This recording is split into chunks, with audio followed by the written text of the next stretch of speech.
After her mom, who was a secret trillionaire, died, her husband divorced her to marry her best friend. She was left with nothing but grief and betrayal. What she discovered in her mother's safety deposit box 3 months later would make them all pay in ways they never imagined. What happened next will make you question everything you think you know about loyalty, love, family secrets, and the price of underestimating a grieving daughter. Viewers, before we dive into this incredible story, do me a favor. If you love stories about justice, revenge, and unexpected plot twists, hit that subscribe button right now. Seriously, you don't want to miss what happens next. Drop a like on this video. It actually helps more than you think. And comment below telling me where you're watching from. Are you in Lagos, New York, London? I want to know. Now let's get into this story because it's about to get intense. The rain hammered against the windows of Grace Memorial Hospital, each drop a reminder of the storm that had settled over Maya Richardson's life. She sat in the sterile waiting room, her hands clasped so tightly her knuckles had gone pale. The fluorescent lights buzzed overhead, casting everything in a sickly white glow. Doctors moved past in hurried silence. Somewhere down the hall, a machine beeped in steady, clinical rhythm. Her mother, Naomi Richardson, lay 2 doors down, breathing through a ventilator. The cancer had come fast, vicious, and without mercy. 3 months from diagnosis to this moment. 3 months of watching the strongest woman she'd ever known fade into something frail and unfamiliar. Maya's phone buzzed in her lap. She glanced at the screen. Her husband, Marcus. The text read, "Still at the hospital? I'm heading out with some friends. Don't wait up." She stared at the words, her throat tightening. No, how is she? No, do you need me? Just a casual dismissal, as if her mother wasn't dying 20 feet away. She didn't reply. She turned the phone face down and let the silence settle back over her. Across from her sat Shanice, her best friend since college. Shanice had shown up an hour ago with coffee and a box of tissues, her face full of concern. She reached over now and squeezed Maya's hand. "She's strong, Maya. Your mom's a fighter." Maya nodded, unable to speak. She wanted to believe it. But the doctors had been clear. Hours, maybe a day at most. A nurse appeared at the door, her expression soft but resigned. "Mrs. Richardson, you can go in now." Maya stood, her legs unsteady. Shanice rose with her, but Maya shook her head gently. "I need to do this alone." Shanice nodded, understanding. "I'll be right here." Maya walked down the hall, each step heavier than the last. When she pushed open the door, the beeping grew louder. Her mother lay beneath white sheets, tubes running from her arms, her chest rising and falling in shallow, mechanical breaths. Maya pulled a chair close and took her mother's hand. It was cold, too cold. "Mama," she whispered, her voice cracking. "I'm here." Naomi's eyes fluttered open, just barely. Her lips moved, struggling to form words around the breathing tube. Maya leaned closer. "Safety deposit box," her mother whispered, the words barely audible. "First National. Box 447. Key is in my jewelry box. Top drawer. Hidden compartment."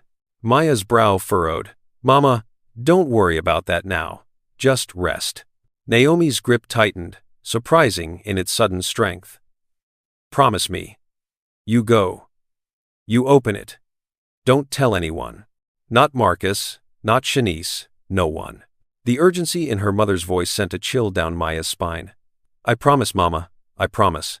Naomi's eyes softened. A faint smile touched her lips. "My beautiful girl. You're stronger than you know, remember that. When the storm comes, you stand." "Mama, please. I love you, baby." Her voice faded, the words dissolving into breath. The machines began to scream. Doctors and nurses rushed in, moving Maya aside. She stood frozen against the wall as they worked, their voices clipped and urgent. But she already knew. She could feel it. The way you feel a door closing in an empty house. At 11:47 p.m., Naomi Richardson, age 58, was pronounced dead. Maya stood in the rain outside the hospital, staring at nothing. Shanice wrapped an arm around her shoulders, guiding her toward the car. The world felt muted, distant, like she was watching her own life through glass. When they arrived at Maya's apartment, Marcus was there, sprawled on the couch with a beer in hand, basketball highlights playing on the TV. He glanced up. "Oh, she's gone?" Maya nodded, unable to speak. He took a sip of his beer. That's rough. Sorry, babe. That was it. No hug, no words of comfort, just a casual acknowledgement before his eyes drifted back to the screen. Shanice shot him a look of pure disgust, but said nothing. She guided Maya to the bedroom, helped her out of her coat, and sat with her on the edge of the bed. You want me to stay? Shanice asked softly. Maya shook her head. I just need to sleep. Shanice hesitated, then pulled her into a tight hug. Call me if you need anything. I mean it. Maya. Anything. When Shanice left, Maya lay in the dark, staring at the ceiling. The apartment was silent except for the muffled sound of the TV in the living room. She replayed her mother's last words over and over. Safety deposit box. Don't tell anyone. What could possibly be in there? The funeral was held on a gray Saturday morning at Evergreen Baptist Church, the same church where her mother had sung in the choir for 30 years. The pews were filled with faces Maya barely recognized, distant relatives, old coworkers, neighbors who hadn't spoken to her mother in years but showed up anyway, drawn by the gravity of death. Maya sat in the front row, dressed in black, her face a mask of composure. Marcus sat beside her, checking his phone intermittently. On her other side, Shanice dabbed at her eyes with a tissue, her hand resting gently on Maya's arm. The pastor spoke about Naomi's kindness, her devotion to her daughter, her quiet grace. Maya heard the words, but didn't absorb them. She felt hollowed out, like something essential had been scraped away. After the service, people approached with condolences, their voices blending into a low hum of sympathy. She was a wonderful woman. She's in a better place now. If you need anything, just let us know. Maya nodded and thanked them, the responses automatic. As the crowd thinned, Marcus leaned close. I'm gonna head out. Got a work thing I can't miss. She turned to him slowly. A work thing? Today? He shrugged. It's important, babe. I'll catch up with you later. He kissed her forehead, a quick, perfunctory gesture, and walked out before she could respond. Shanice watched him go, her jaw tight. That man is unbelievable. Maya said nothing. She was too tired to defend him, too tired to feel anything at all. That night, Maya sat alone in her childhood home, the small two-bedroom house in Southeast where she'd grown up. The furniture was worn but clean, the walls covered with old photos. Her mother's presence lingered in every corner, in the scent of lavender sachets, in the neatly folded quilts, in the gospel records stacked beside the turntable. She walked into her mother's bedroom, her steps slow and reverent. The jewelry box sat on the dresser, a simple wooden box with a carved rose on the lid. Maya opened it carefully. Inside were a few pieces, a pearl necklace, some costume earrings, a silver bracelet. She ran her fingers along the bottom, searching. Then she felt it, a slight give in the wood. She pressed down, and a small compartment popped open. Inside was a single brass key. Maya held it up to the light, her heart beating faster. The key was small, old, marked with the number 447. She closed her fingers around it and whispered into the silence, "Okay, Mama, I'm listening." The next morning, Maya stood outside First National Bank, the key heavy in her coat pocket. The building was old, red brick with tall columns, the kind of place that had survived decades of change by refusing to modernize. She walked inside, her footsteps echoing across the marble floor. A woman at the front desk looked up with a polite smile. "Good morning. How can I help you?" Maya pulled out the key. "I need to access a safety deposit box. Number 447. The woman's smile faltered slightly. She glanced at the key. Then at Maya. "May I see some identification?" Maya handed over her driver's license. The woman typed something into her computer, her expression shifting from polite to confused, then to something close to alarm. "One moment, please." She disappeared into a back office. Maya waited, unease creeping up her spine. A man in a gray suit emerged, his face serious. "Miss Richardson?" "Yes. I'm Gerald Whitmore, the branch manager. If you'll follow me, please."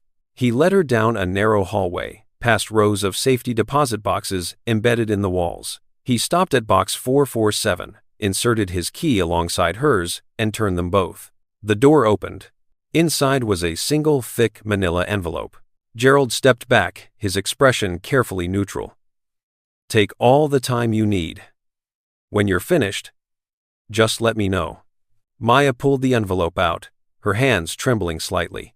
She carried it to a small private room, sat down, and opened it. Inside were documents, lots of them. Stock certificates, property deeds, bank statements, legal documents with names she didn't recognize, corporations she'd never heard of, and at the bottom, a handwritten letter on cream-colored stationery. Maya unfolded it slowly. "My dearest Maya," it began in her mother's elegant script. "If you're reading this, I'm gone, and it's time you knew the truth about who I really was." Maya's breath caught. She read on, her eyes widening with every line. "I was not the woman you thought I was. I was not just a cafeteria worker, a choir singer, a simple mother doing her best. I was all of those things, yes, but I was also more, much more. My real name was Naomi Ashford before I became Naomi Richardson. I came from wealth, Maya, old money, generations of it. But I walked away from that life when I was 23 because I refused to marry the man my family chose for me. They disowned me. I built a new life from nothing, and I wanted you to know the value of hard work, humility, and independence. I never told you because I didn't want that world to touch you. But now, everything I walked away from, everything I built in secret, it's yours." Maya's hands shook. She flipped through the documents again, her mind struggling to process what she was seeing. Her mother owned a portfolio of stocks worth hundreds of millions. She owned commercial real estate across 3 states. She had accounts in banks Maya had never heard of, holding sums that didn't seem real. At the bottom of the stack was a summary document, typed and notarized. Total estimated value of estate, $2.7 billion. Maya stared at the number until it blurred. She read it again, and again. Her mother, the woman who clipped coupons and shopped at thrift stores, who worked double shifts to pay for Maya's college textbooks, had been worth nearly $3 billion. And she'd never said a word. Maya sat in that small room for over an hour, reading and rereading every document, trying to make sense of it all. The letter explained that everything had been placed in irrevocable trusts, managed by a law firm in New York, hidden from public record to protect Maya. "When you're ready," her mother had written, "contact the firm. They'll help you understand everything. But Maya, be careful who you trust. Money changes people. It reveals who they really are. Protect yourself. Protect your heart.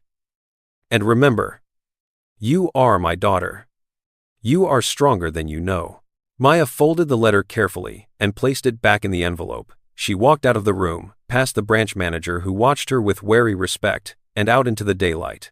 The world looked exactly the same, but everything had changed. She pulled out her phone and stared at Marcus's name in her contacts. Her mother's words echoed in her mind. "Don't tell anyone. Not Marcus." For the first time, Maya wondered if her mother had known something she didn't. She slipped the phone back into her pocket and walked toward her car, the envelope tucked under her arm. The storm her mother had warned her about was coming, and Maya was about to find out just how strong she really was. Maya drove home in a daze, the envelope sitting on the passenger seat like a bomb waiting to detonate. Every red light felt like an eternity. Every turn brought her closer to a decision she wasn't ready to make. When she pulled into the parking lot of her apartment building, she sat in the car for 10 minutes, staring at the steering wheel, trying to organize her thoughts. Her mother had been a secret billionaire. The woman who raised her in a modest home, who taught her to save every penny, who never wore jewelry that cost more than $20, had been sitting on a fortune that could change nations. And she'd hidden it all to teach Maya a lesson about character. Maya finally grabbed the envelope and walked inside. The apartment was empty. Marcus was gone again. No note, no text. She was used to it by now. She locked the bedroom door, spread the documents across the bed, and began making calls. The law firm her mother mentioned was called Ashford and Sterling, based in Manhattan. When Maya called, she was transferred 3 times before reaching a senior partner named Harold Ashford. "Miss Richardson," he said warmly, his voice smooth and practiced. "We've been expecting your call. First, let me offer my deepest condolences. Your mother was an extraordinary woman. You knew her?" "I did. She was my cousin, actually. When she left the family, most of them wrote her off. But I always admired her courage. She reached out to me years ago to set up the trusts for you. Everything is in order, I assure you." Maya's head spun. Cousin? Her mother had family she'd never mentioned? I don't understand any of this, she admitted. Of course not. It's a lot to process. Why don't you fly out here? We can sit down properly, go through everything, and make sure you're comfortable with the next steps. I'll arrange first-class tickets for you whenever you're ready. Maya hesitated. I need a few days. Take all the time you need. But Miss Richardson, one piece of advice. Don't tell anyone about this yet. Not until we've had a chance to talk and set up the proper protections. Wealth of this magnitude attracts attention, and not all of it is good. I understand. Good. Call me when you're ready to come to New York. We'll take care of everything. When she hung up, Maya sat on the edge of the bed, staring at the documents. She thought about Marcus, about how distant he'd been lately, about the way he looked at her sometimes, like she was an obligation rather than a partner. She thought about Shanice, her best friend, who had been there for her through everything. Her mother's warning echoed again. Be careful who you trust. But surely Marcus deserved to know. He was her husband. And Shanice? Well, Shanice was family in every way that mattered. Maya decided to wait, just a little longer, until she understood what she was dealing with. The next 2 weeks passed in a blur. Maya went through the motions, cleaning out her mother's house, sorting through belongings, donating clothes. She kept the jewelry box, the gospel records, and a quilt her grandmother had made. Marcus barely noticed her grief. He came and went at odd hours, always with vague explanations. Work thing, meeting a client, grabbing drinks with the guys. Shanice, on the other hand, checked in constantly. She brought food, helped with the house, sat with Maya during the long silences. You're going to get through this, Shanice said one evening as they boxed up kitchen items. I know it doesn't feel like it now, but you will. Maya nodded, grateful. I don't know what I'd do without you. Shanice smiled, but there was something in her eyes Maya couldn't quite read. Something fleeting, gone before Maya could identify it. That night, Maya came home to find Marcus on the couch, as usual. But this time, he wasn't watching TV. He was sitting forward, hands clasped, looking serious.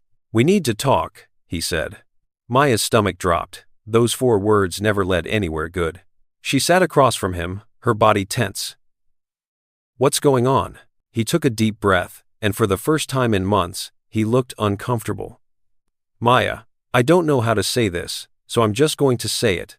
I want a divorce. The room seemed to tilt. Maya stared at him, certain she'd misheard. What? I'm not happy, he continued, his voice flat, rehearsed. I haven't been for a while. We've grown apart. You've been so focused on your mom, and I need something different. My mom just died, Maya said slowly, her voice shaking. 2 weeks ago, Marcus, 2 weeks. I know the timing isn't great. Isn't great?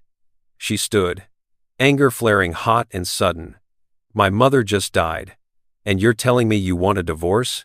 He stood too, defensive now. I didn't plan this, Maya, but I can't keep pretending. It's not fair to either of us. Who is she? His face went blank. What? There's someone else. I'm not stupid, Marcus. Who is she? There's no one else, he said, but his eyes darted away, just for a second. That second told her everything. Maya's voice went cold. Get out. Maya. Get out. He grabbed his jacket, his movements hurried, guilty. I'll come back for my stuff later. My lawyer will be in touch. And just like that, he was gone. Maya stood in the empty apartment, her breath coming in ragged gasps. She wanted to scream, to throw something, to break down, but instead, she sat on the floor, pulled her knees to her chest, and let the tears come in silence. Her phone buzzed. A text from Shanice. Hey girl, you okay? Haven't heard from you today. Want me to come over? Maya stared at the message for a long time. Then she typed back. Marcus just asked for a divorce. The response came immediately. What? I'm coming over right now. 20 minutes later, Shanice was at the door, pulling Maya into a fierce hug. I'm so sorry, Maya. I can't believe he would do this to you, especially now. They sat on the couch, and Maya told her everything. Well, almost everything. She left out the part about the envelope, about the billions sitting in trusts with her name on them. Shanice listened, her face a mask of sympathy and outrage. He's a coward. You deserve so much better. I don't even know what to do, Maya admitted. Everything's falling apart. You're going to survive this, Shanice said firmly. You're going to get through it, and you're going to come out stronger, I promise. As the days passed, Maya found a lawyer and filed a response to Marcus's divorce petition. The proceedings moved faster than she expected. Marcus wanted it done quickly, and Maya didn't have the energy to fight. She still hadn't told anyone about the money. Part of her wanted to throw it in Marcus's face, to watch him realize what he was walking away from. But her mother's voice kept her silent. Don't tell anyone. Be careful who you trust. 3 weeks after Marcus left, Maya was sitting in a coffee shop, reviewing documents from her lawyer, when she saw them. Marcus and Shanice. They were at a corner table, sitting close, his hand covering hers. Shanice laughed at something he said, her eyes bright, her smile wide. Maya's blood went cold. She watched as Marcus leaned in and kissed her. Not a friendly peck. A real kiss. The kind that spoke of intimacy, of history, of something that had been building for far longer than 2 weeks. Maya's hands trembled. She stood slowly, her legs unsteady, and walked toward their table. They didn't notice her until she was standing right there. Shanice looked up, her face draining of color. Maya? How long? Maya's voice was quiet, deadly calm. Marcus shifted uncomfortably. Maya, listen. How long? She repeated, her eyes locked on Shanice. Shanice's mouth opened and closed. It just happened. After your mom died, we were both trying to be there for you, and we connected. After my mom died? Maya's voice rose. Or before? Silence. Marcus cleared his throat. It doesn't matter now. We're moving forward. Shanice and I, we're together. Maya stared at the woman she'd called her best friend for 10 years. The woman who had held her while she cried. The woman who had helped her pack up her mother's house while sleeping with her husband. You're supposed to be my best friend, Maya whispered. Shanice's eyes filled with tears. I am. I never meant for this to happen, Maya. But I love him. And he loves me. He's still married to me. Not for long, Marcus said coldly. The papers will be final next week. Maya felt something inside her snap. But instead of breaking, it hardened into something cold and sharp. She smiled. You're right. The papers will be final next week. And then you two can have each other. She turned and walked out of the coffee shop, her head high, refusing to let them see her fall apart. Outside, she leaned against the building, gasping for air. Her phone buzzed. An email from Harold Ashford. Miss Richardson, we really need to schedule that meeting. There are time-sensitive matters regarding your mother's estate that require your attention. Please call me at your earliest convenience. Maya stared at the email. Time-sensitive matters. Billions of dollars. A whole life her mother had hidden to protect her. And now, 2 people who had betrayed her in the worst possible way, who thought she was just a grieving widow with nothing. She pulled up Harold's number and dialed. He answered on the first ring. Miss Richardson. I'm ready, Maya said, her voice steady. I want to come to New York. I want to know everything. Excellent. I'll have tickets waiting for you tomorrow. First class. Direct flight. A car will pick you up at JFK. Thank you. Miss Richardson, one more thing. Once we finalize everything, your life is going to change dramatically. Are you prepared for that? Maya thought about Marcus, about Shanice, about the way they'd looked at her in that coffee shop, like she was pathetic, like she was nothing. Yes, she said quietly, I'm prepared. That night, Maya packed a small suitcase. She didn't tell anyone where she was going. She simply left a note for her landlord, paid 3 months' rent in advance, and locked the door behind her. The flight to New York was smooth, surreal. Maya sat in first class for the first time in her life, sipping champagne she didn't taste, staring out the window at clouds that looked like mountains. When she landed, a black car was waiting, just as Harold had promised. The driver held a sign with her name on it, opened the door for her, and drove her into Manhattan. The offices of Ashford and Sterling occupied the top 3 floors of a sleek glass tower overlooking Central Park. Maya stepped out of the elevator into a world of marble floors, modern art, and floor-to-ceiling windows. Harold Ashford met her in the lobby. He was in his 60s, tall and distinguished, with silver hair and kind eyes. Miss Richardson, he said warmly, shaking her hand, thank you for coming. Please, follow me. He led her into a private conference room where 3 other lawyers waited, along with a financial advisor and an estate planner.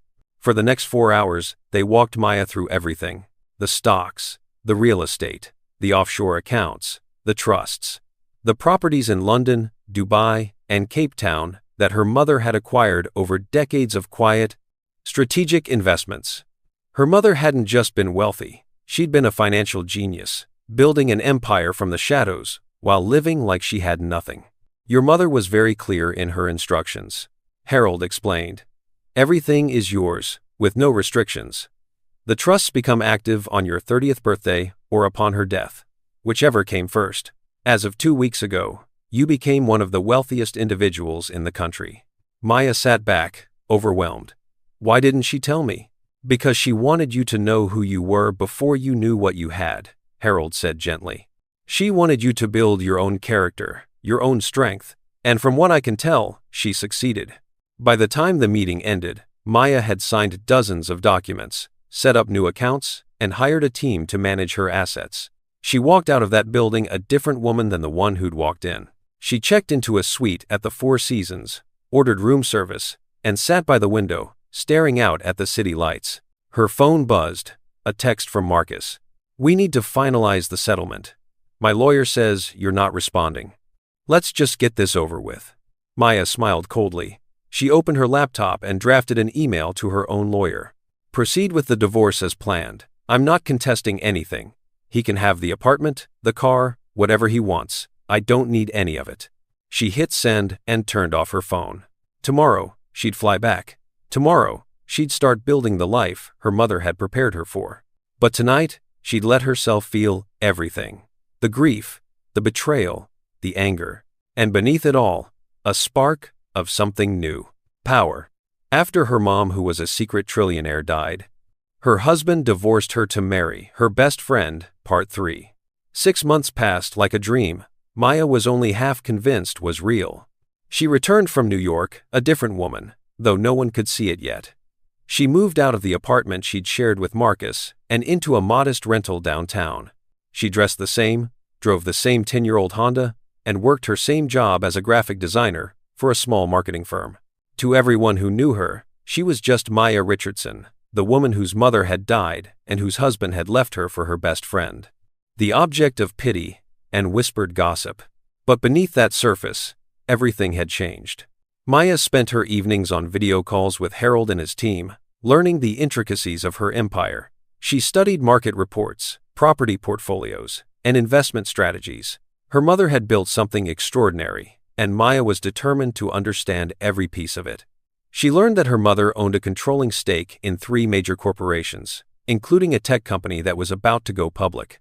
She owned commercial properties in 12 states and residential buildings in 5 countries.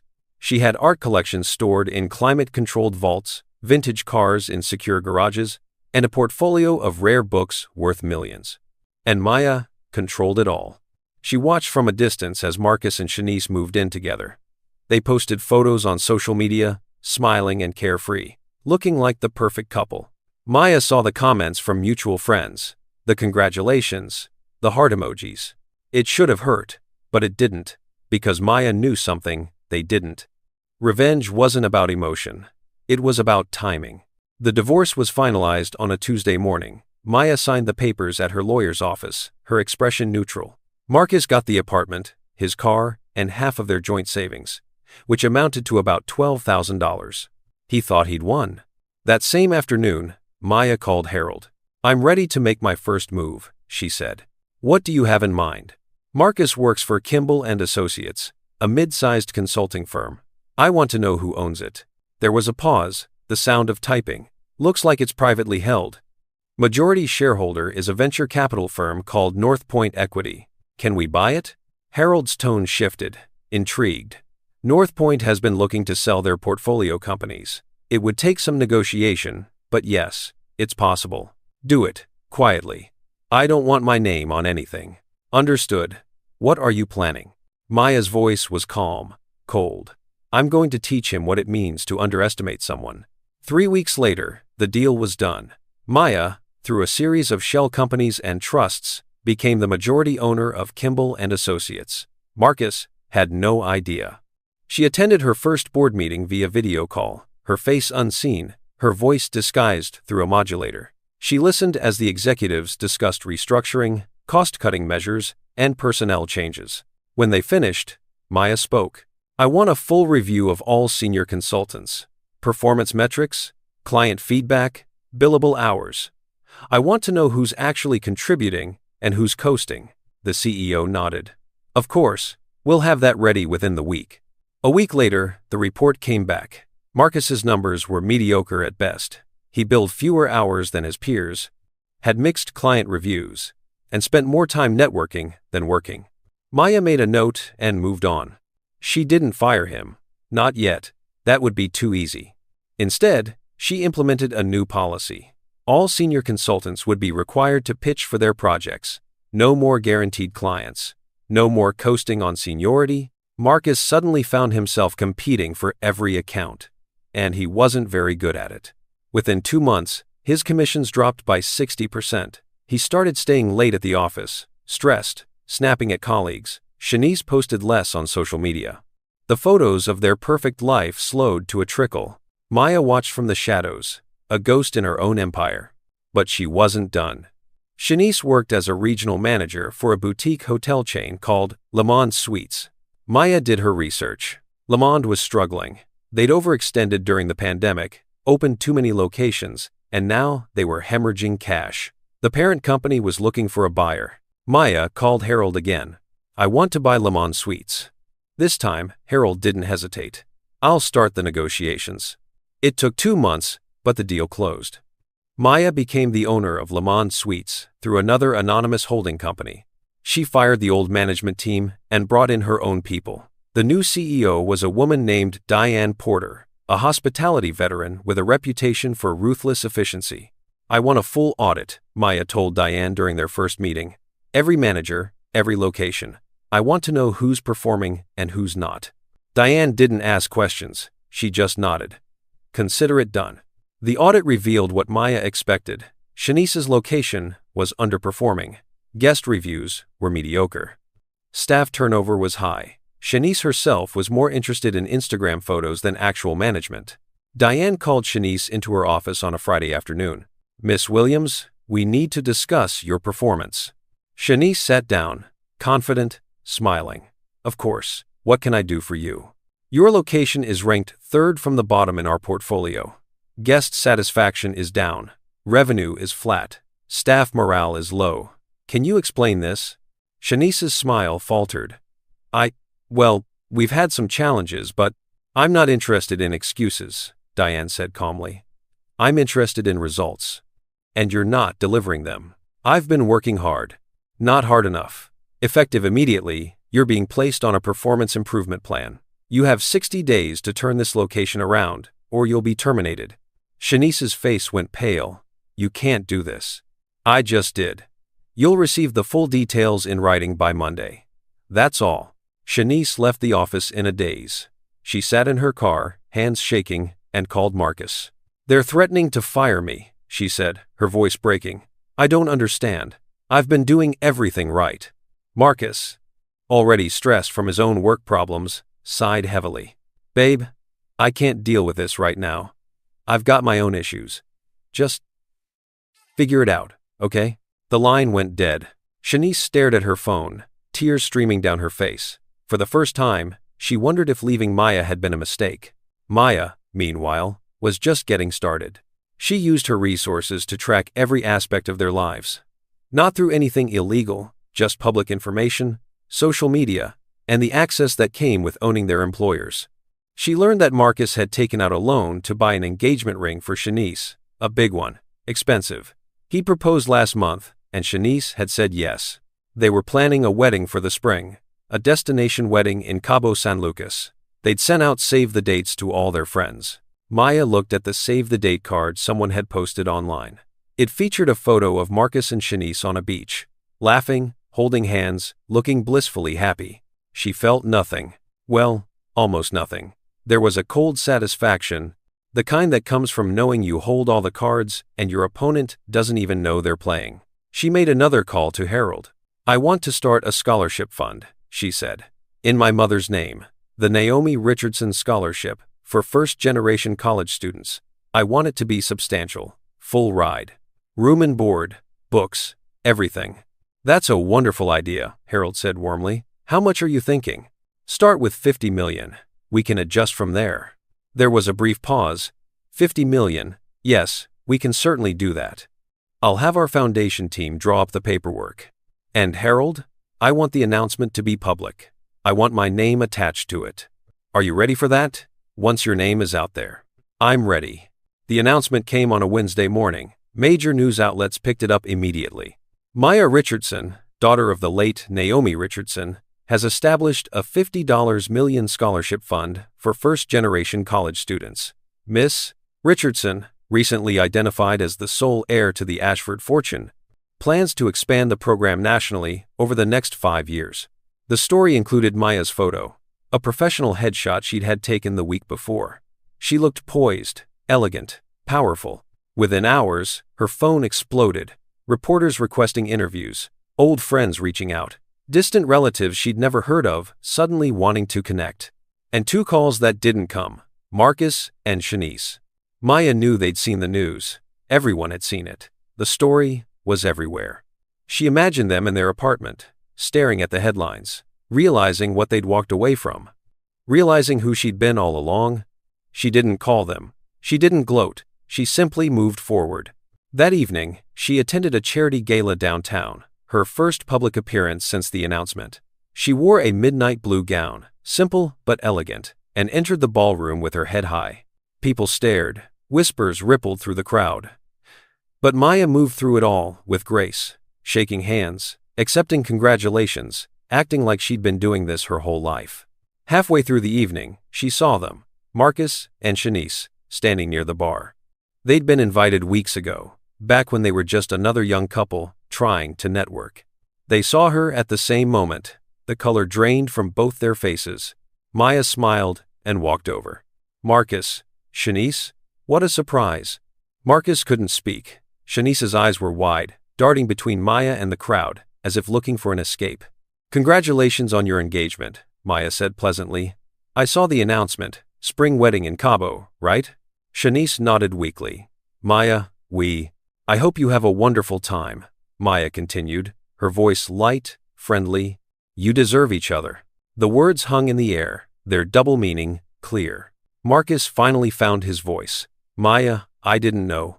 About your mother, about the money, I had no idea. Of course you didn't, Maya said softly. That was the point. If I had known, you would have what? Maya's voice hardened slightly. Stayed? Pretended to love me for my bank account, instead of leaving me for my best friend? He had no answer. Maya turned to Shanice. And you, how's work going? Shanice's face crumpled. Maya, please. I'm sorry. I'm so sorry. I never meant to hurt you. But you did, Maya said simply. You both did. And you know what I learned? Hurt people don't always break. Sometimes they build. Sometimes they become something their betrayers can't even imagine. She stepped back, her expression neutral.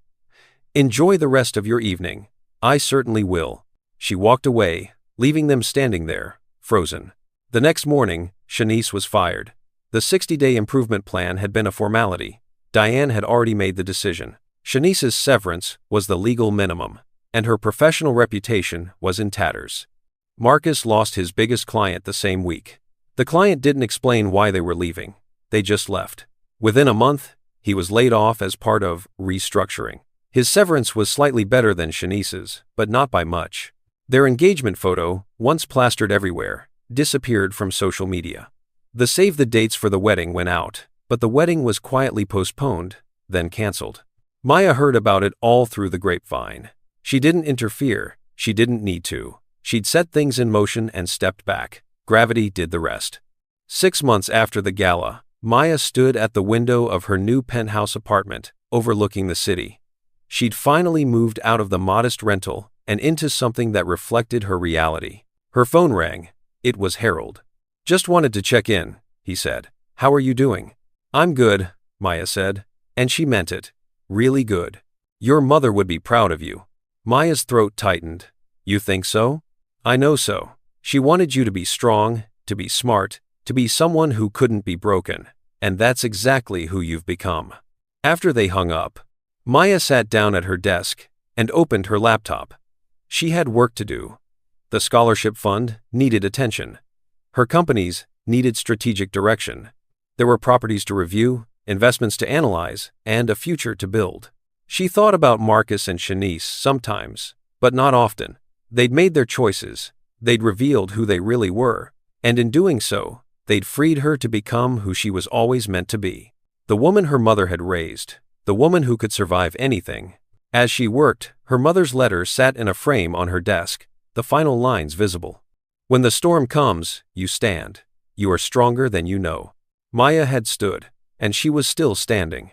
The storm had come and gone, and she'd emerged not just intact, but transformed. She picked up her phone and sent one final text to Harold. Let's expand the scholarship fund, double the endowment. I want to help more students who understand what it means to start with nothing and build something real. His response came quickly. Consider it done. Maya set the phone down and looked out at the city again. Somewhere out there, Marcus and Shanice were struggling, learning hard lessons about betrayal and consequences. But Maya wasn't thinking about them anymore. She was thinking about tomorrow, about the students whose lives would change because of her mother's legacy, about the businesses she would build, the impact she would make, the woman she would continue to become. Her mother had given her more than money. She'd given her wisdom, strength, purpose. And Maya wasn't going to waste a single bit of it. The sun set over the skyline, painting everything in shades of gold and amber. Maya sat in her chair, a cup of tea cooling on the desk beside her, and smiled. Not because she'd won, but because she'd survived. And sometimes, that's the greatest victory of all. What would you have done in Maya's situation? Would you have forgiven them or made them pay? Drop your thoughts in the comments. And if you love this story, don't forget to hit that like button and subscribe for more incredible, true-to-life stories. See you in the next one.